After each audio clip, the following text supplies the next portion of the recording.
Praise Lord, praise Lord, praise Lord. Hallelujah, hallelujah, hallelujah. सबको जय मसीह की। परमेश्वर, हमारा परमेश्वर जो सबका परमेश्वर है, वो कहता है मैं कल था, आज हूं और आने वाला हूं। हालेलुया। परमेश्वर आपको अपने साथ रखे, इसके लिए आज परमेश्वर की बेटी प्रार्थना करेगी। सबको जय मसीह की। परमेश्वर आप सबके साथ है और आप सबसे बहुत प्रेम करता है। Hallelujah, hallelujah, hallelujah. महान परमेश्वर, जिंदा खुदा, सर्वशक्तिमान ईश्वर, जमीन आसमान दे मालिक ते खालिक, धन्यवाद, ਤੁਹਾਡਾ ਧੰਨਵਾਦ, ਤੁਹਾਡਾ धन्यवाद। ਸ਼ੁਕਰ ਕਰਦੇ ਸੁਆਮੀ ਅੱਜ ਦੇ ਸੁੰਦਰ ਦਿਨ ਲਈ, ਸੁੰਦਰ ਸਮੇਂ ਲਈ, ਸੁੰਦਰ ਸੁਭਾ ਲਈ ਜੋ धन्यवाद। ਸਾਡੀਆਂ ਜ਼ਿੰਦਗੀਆਂ 'ਚ ਬਖਸ਼ੀ ਪ੍ਰਭੂ। ਖੁਸ਼ੀਆਂ ਤੇ ਆਨੰਦ ਦਾ ਦਿਨ ਬਖਸ਼ਿਆ, ਤੰਦਰੁਸਤੀ ਦਿੱਤੀ ਪਿਤਾ ਜੀ, ਔਰ ਆਪਣੇ ਕਦਮਾਂ 'ਚ ਬੈਠਣ ਲਈ ਆਪਣਾ ਫਜ਼ਲ ਬਖਸ਼ਿਆ ਪ੍ਰਭੂ। धन्यवाद। ਇਹ ਸਭ ਤੁਹਾਡੀ ਦਇਆ, ਤੁਹਾਡੀ ਕਿਰਪਾ ਮੇਰੇ ਪਿਤਾ ਪਰਮੇਸ਼ਰ, ਕਿਉਂਕਿ ਤੁਹਾਡੀ ਇੱਛਾ ਤੋਂ ਬਿਨਾਂ ਪ੍ਰਭੂ ਅਸੀਂ ਤੁਹਾਡੇ ਕਦਮਾਂ 'ਚ ਨਹੀਂ ਆ ਸਕਦੇ ਮੇਰੇ ਪਿਤਾ ਜੀ। ਇਸ ਦਇਆ ਲਈ ਤੁਹਾਡੀ ਬੇਟੀ ਤੁਹਾਡਾ ਧੰਨਵਾਦ, ਤੁਹਾਡਾ ਸ਼ੁਕਰ ਕਰਦੀ ਹੈ ਸੁਆਮੀ, ਜੋ ਹਰ ਰੋਜ਼ ਦੀ ਸੇਵਾ ਬਖਸ਼ੀ ਪ੍ਰਭੂ। ਬਚਨ ਦਿੰਦੇ ਆ, ਪ੍ਰਚਾਰ ਕਰਨਾ, ਉਸ ਲਈ ਵੀ ਤੁਹਾਡਾ ਧੰਨਵਾਦ, ਤੁਹਾਡਾ ਸ਼ੁਕਰ ਕਰਦੇ ਸੁਆਮੀ। ਸੱਚਮੁੱਚ ਖੁਦਾ, ਤੁਹਾਡਾ ਦਿੱਤਾ ਵਚਨ ਤੁਹਾਡੀ ਇੱਛਾ ਦੇ ਮੁਤਾਬਿਕ ਮੇਰੇ ਪਿਤਾ ਪਰਮੇਸ਼ਵਰ ਦੁਨੀਆ ਦੀ ਸ਼ੋਰ ਤੱਕ ਪਹੁੰਚੇ। ਤੁਹਾਡਾ ਧੰਨਵਾਦ, ਤੁਹਾਡਾ ਸ਼ੁਕਰ ਕਰਦੇ ਸੁਆਮੀ। ਪ੍ਰਾਰਥਨਾ ਸੁਣਨ ਲਈ ਪ੍ਰਾਰਥਨਾ ਪ੍ਰਭੂ ਯੀਸ਼ੂ ਦੇ ਸਮਰਥੀ ਤੇ ਪਵਿੱਤਰ ਨਾਮ ਵਿੱਚ ਮੰਗ ਲੈਂਦੇ ਹਾਂ, आमीन, आमीन। Praise Lord. छोटी छोटी बातों पर ध्यान दीजिए, घबराइए नहीं, क्योंकि परमेश्वर ने आपको वादा कर लिया है। किस बात का? आने का। और वो आएगा, जरूर आएगा, वरना वो द्वार पर खड़ा है, ये भी ध्यान रखना। हालेलुया। सुनिए, उसे कोई रोक नहीं सकता, ना ही कोई उससे पूछ सकता है तू क्यों आएगा, किस लिए आएगा, हमने क्या बुरा किया है जो सजा देने आएगा। आपको मालूम है कि जब यीशु मसीह लोगों में मन फिराव की बात करता था, तो जिन लोगों में दुष्ट आत्माएं होती थी वो उसको पहचान कर कहती थी, हे यीशु नासरी, तू हमको कष्ट देने क्यों आ गया है। कितनी बढ़िया बात है। मनुष्य नहीं समझते, लेकिन दुष्ट आत्माएं जानती हैं कि ये परमेश्वर का पुत्र है, और वो उनको डांट देता था, निकल जाओ। वो चली जाती थी, क्योंकि उसका हुक्म शैतान भी मानता है, और उसकी दुष्ट आत्माएं तो उसका हुक्म मानेगी ही। अब देखिए, अपने समय में वो आएगा।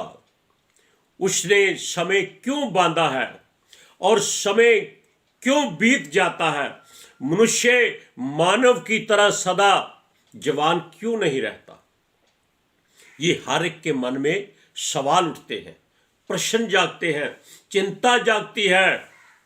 कल क्या होगा, हाय कल क्या होगा। कल कभी आया ही नहीं तो क्या होगा, कुछ नहीं होगा।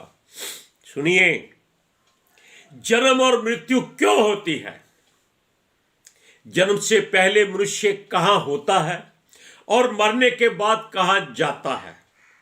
ये दो बातें मनुष्य हर समय जानने की कोशिश करता है, और इस बात के लिए यीशु परमेश्वर का पुत्र मना करता है।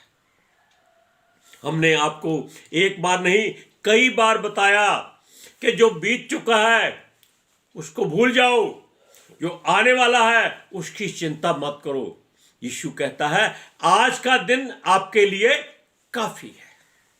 हालेलुया। वो कहता है कि ये मृत्यु और जीवन क्यों बनाए हैं। उनके पास इच्छा मृत्यु क्यों नहीं रखी कि जब चाहे मर जाते, जब चाहे पैदा हो जाते। यानी मनुष्य अपने आप को परमेश्वर ही बनाना चाहता है, लेकिन ये नहीं हो सकता। उसके मुकाबिल कोई नहीं आ सकता। हालेलुया। सुनिए, आप समझेंगे कि पहला मानव जो 930 साल तक जिया था, क्या वो शांति से जिया था, सुख से जिया था? क्योंकि जब उसके साथ परमेश्वर ने उसकी साथी बना दी, उसका जीवन वहीं से भटक गया था, गुनाह कर लिया था। क्योंकि स्त्री का कोई गुनाह नहीं गिना जाता, मनुष्य का गुनाह गिना जाता है, यानी कि मानव का, आदमी का, पुरुष का गुनाह गिना जाता है। क्योंकि हर बात पुरुष से ही लागू होती है। वो अपने ध्यान को कायम क्यों नहीं रखता, अपनी सोच को परमेश्वर की ओर क्यों नहीं लगाता? अब उसके दो बेटे हो गए, एक का नाम हाबिल, दूसरे का नाम कैन। अब दोनों को क्या मालूम था कि इसको या उसने मार देना है? यह परमेश्वर की इच्छा, मर्जी, युक्ति होती है। कैन ने हाबिल को मार दिया, पत्थर से गला दबा के, पहाड़ी पर पटक के, कैसे भी पटक के मार दिया। ये हम नहीं बता सकते, ये पवित्र शास्त्र में जिक्र नहीं है, लेकिन इतना है कि उसने मार दिया। क्या आप जानते हैं कि उस समय जो आदि मानव था, जिसके दो बेटे थे, एक मर गया, क्या उन दोनों को इस बात का दुख हुआ होगा? क्या उनको कोई इस बात की सोच हुई होगी कि उनका एक बेटा मर गया है? हां, सब कुछ हुआ होगा, क्योंकि परमेश्वर ने उसको एक श्राप दिया था कि तू मेहनत करेगा, मेहनत की रोटी खाएगा, अपने पसीने की रोटी खाएगा, दुख की रोटी खाएगा, और मिट्टी से बना है, मिट्टी में मिल जाएगा, यानी कि मर जाएगा। अब वो उससे ज्यादा और कुछ नहीं कर सकते। परमेश्वर ने कहा होगा, इसकी देह को दबा दो, ये मिट्टी में मिल गया है, चिंता मत करो। परमेश्वर नहीं चाहता कि जो मर गया है हम उसके लिए रोए पीटे चिंता करें। अरे जो मर गया है उसके लिए आप क्या कर सकते हैं? कुछ नहीं कर सकते। उसके माता पिता में कोई रोने का जिक्र नहीं है, कोई चिंता फिक्र की कोई बात नहीं है। पवित्र शास्त्र में ऐसी कोई भी बात नहीं कही गई है। हां, कीन के मन में डर आ गया था, क्योंकि आदम के केवल दो ही पुत्र नहीं थे, बहुत पुत्र हुए होंगे, बहुत जातियां। परमेश्वर की मर्जी है, जब वो जवान हो गए, कम से कम उनकी भी उम्र 100-200 साल की हो चुकी होगी, तब तक कितने बेटे बेटियां हो चुके होंगे, घर बस गए होंगे, गांव बस, शहर बस गए होंगे। तब उसने कहा कि मेरा गुनाह मेरे सहन से बाहर है, जो कोई मुझे देखेगा मुझे घात करेगा। उसको मृत्यु की याद आ गई। उसको नहीं मालूम था कि उसने अपने भाई को मार दिया है, खत्म कर दिया है। लेकिन उनको यह नहीं मालूम था कि अंधेरा और उजाला क्यों होते हैं। उन्होंने कभी नहीं सोचा था। वो कहां रहते थे? उनके पास कोई ऐसे घर नहीं थे, ऐसे वस्त्र नहीं थे। जिस जानवर का मांस खाते थे उसका चमड़ा साफ करके अपने ऊपर ले लेते थे, और जहां कहीं अंधेरा हो जाता वहां सो जाते थे। उनके पास कोई भी सुख सुविधा नहीं थी, लेकिन सबसे बड़ी सुख सुविधा क्या थी? उनके पास परमेश्वर का साथ था। Hallelujah, hallelujah. आज के युग में केवल आने वाले समय को महत्व देते हैं कि कल कैसा होगा, कल हम क्या करेंगे, क्या खाएंगे, क्या पिएंगे। अरे अगले पल का पता नहीं। ये सांस जो चल रही है ये वैसे बंद हो जाए तो क्या करोगे? कुछ नहीं कर सकते। इसलिए आने वाले समय की चिंता प्रभु पर छोड़ दो। आप देखिए, कोरोना काल में जब कोई मर जाता था उसकी देख घर में नहीं आती थी, हर घर में हुआ। सूरज प्रमाणी जो परमेश्वर की ओर से विश्ववक्ता होकर धरती पर आया है, मैं सच कहता हूं वो ही विश्ववक्ता है। उसने भी बताया कि उसके घर में भी कुछ लोगों की कोरोना से मृत्यु हुई थी। सूरज प्रमाणी को भी कोरोना हुआ था, क्योंकि ये मनुष्य देह है। हमारे घर में भी हमारे भाई साहब की पत्नी कोरोना से मर गई। किसी की देह घर नहीं आई, किसी को मिलने नहीं दिया, किसी को जाने नहीं दिया। क्या करोगे? जो चला गया उसे भूल जा। ये मृत्यु की देह परमेश्वर की ओर से है और सरकार से केवल इसका डेथ सर्टिफिकेट मिलता है कि फलां आदमी जो आपके साथ था, आपके लिए था, वो मर गया है। ये आपके लिए एक सबूत है कि आप उसको ढूंढे नहीं, वो नहीं मिलेगा। अब आप सोचिए, हम आपको एक वचन पढ़कर सुनाते हैं। लूका की अंजील 13 अध्याय उसकी 31वीं आयत पढ़िए। लूका की अंजील 13 अध्याय उसकी 31वीं आयत लो। उसी घड़ी कुछ फरीसियों ने आकर उससे कहा, जहां से निकल कर चला जा, क्योंकि हेरोदेस तुझे मार डालना चाहता है। यीशु मसीह को उन फरीसियों ने, उन लोगों ने जो उससे भय खाते थे, उससे नफरत करते थे, यीशु को आकर क्या कहा कि इस शहर से निकल जा। इस देश का राजा जिसका नाम हेरोदेस है, वो उसको मारना चाहता है। यानी कि आने वाले समय की बात वो उसको चेतावनी दे रहे थे, धमकी दे रहे थे, डरा रहे थे। वो जानते भी थे कि ये परमेश्वर की ओर से आया है।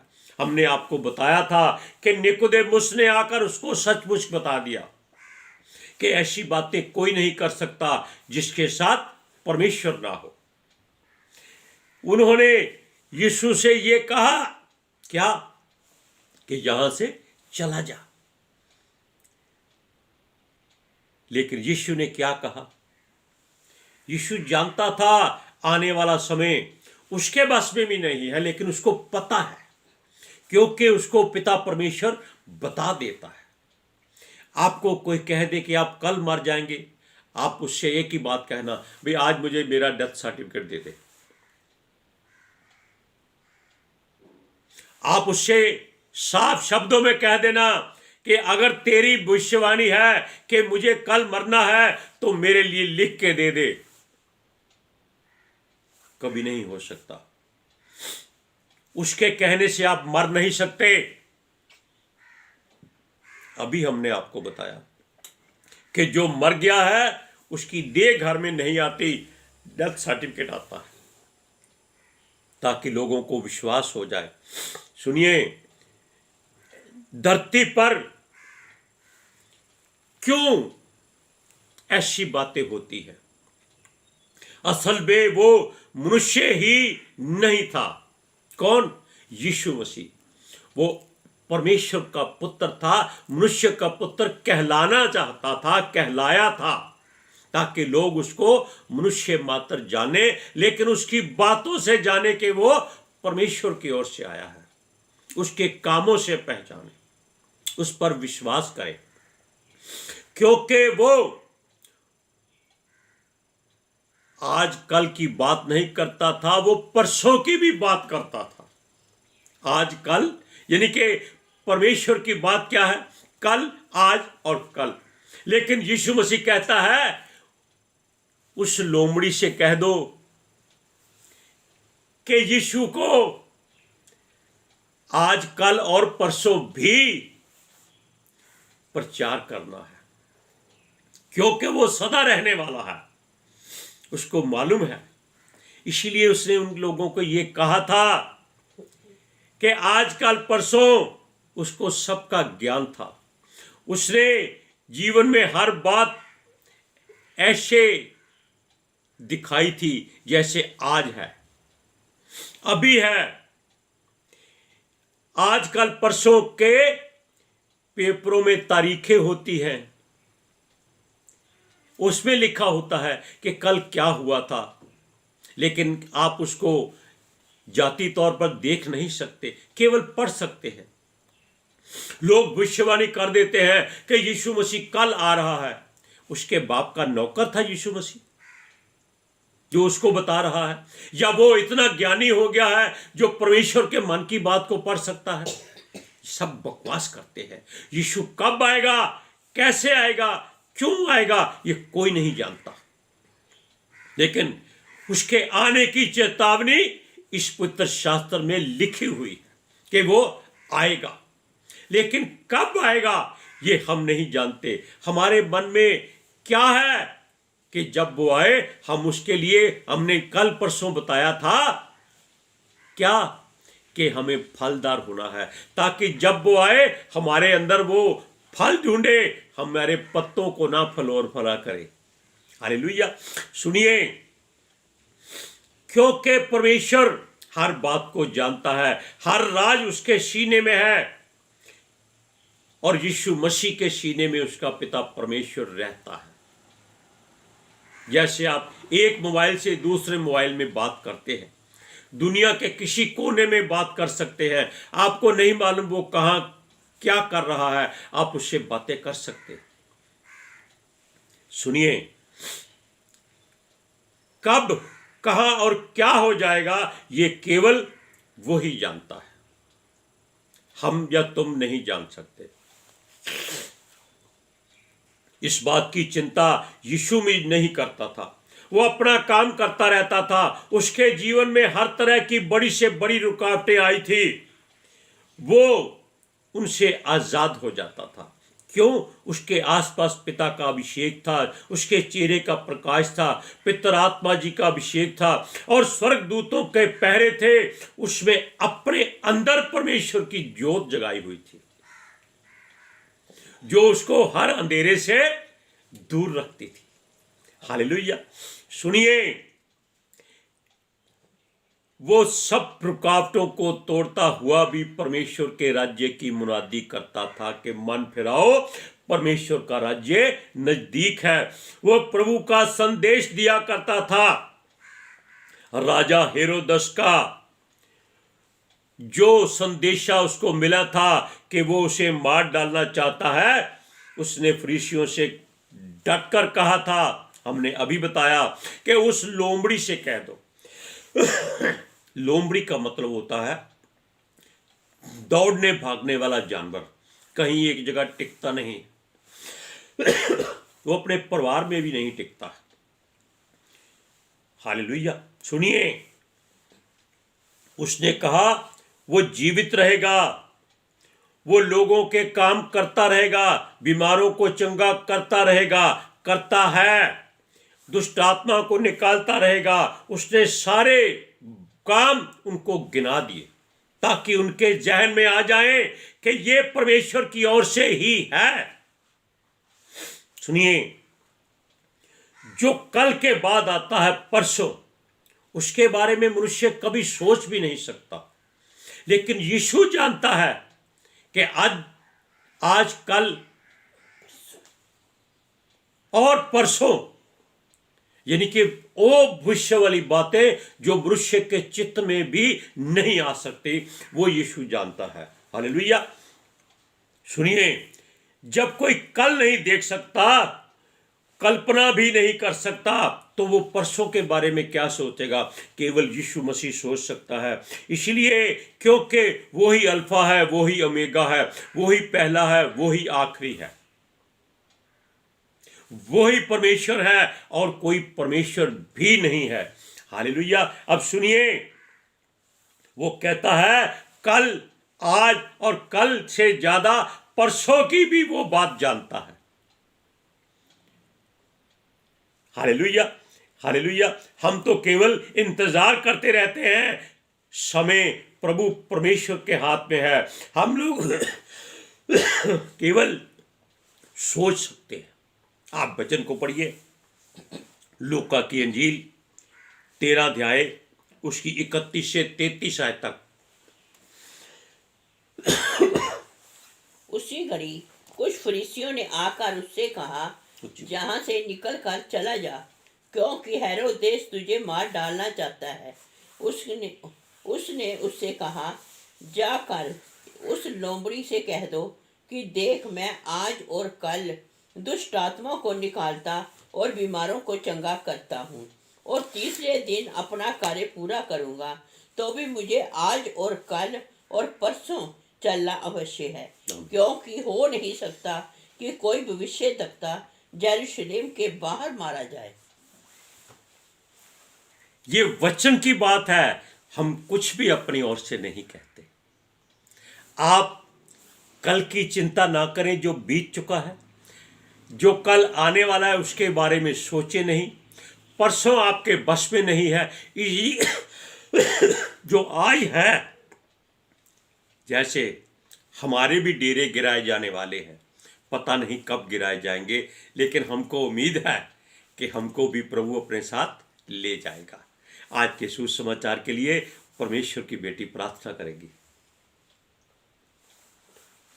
Hallelujah. Thank you Jesus, thank you Lord, thank you पवित्र आत्मा जी। ਤੁਹਾਡਾ ਧੰਨਵਾਦ, ਤੁਹਾਡਾ ਸ਼ੁਕਰ ਕਰਦੇ स्वामी। हाँ प्रभु, साढ़े विचकार आने ਲਈ, वचन पढ़ने, प्रचार करने, साडा मूँह बन के बोलने ਲਈ पिता जी ਤੁਹਾਡਾ ਧੰਨਵਾਦ, ਤੁਹਾਡਾ ਸ਼ੁਕਰ ਕਰਦੇ स्वामी। सचमुच खुदा, ਤੁਹਾਡਾ ਦਿੱਤਾ वचन ਤੁਹਾਡੀ ਇੱਛਾ ਦੇ ਮੁਤਾबिक मेरे पिता परमेश्वर दुनिया की शोर तक पहुँचे। लोग सुनन और सच्चाई ਨੂੰ जानन और सच्चाई उन्होंने आजाद करे पिता जी। मैं ਤੁਹਾਡਾ ਧੰਨਵਾਦ, ਤੁਹਾਡਾ ਸ਼ੁਕਰ ਕਰਦੀ स्वामी। और ਤੁਹਾਡੇ सारी प्रजा, बच्चे हमेशा पिता परमेश्वर ਤੁਹਾਡੇ बेटे प्रभु जीसस के अनुग्रह विच बने रहन। आमीन आमीन। सबको जय मसीह की।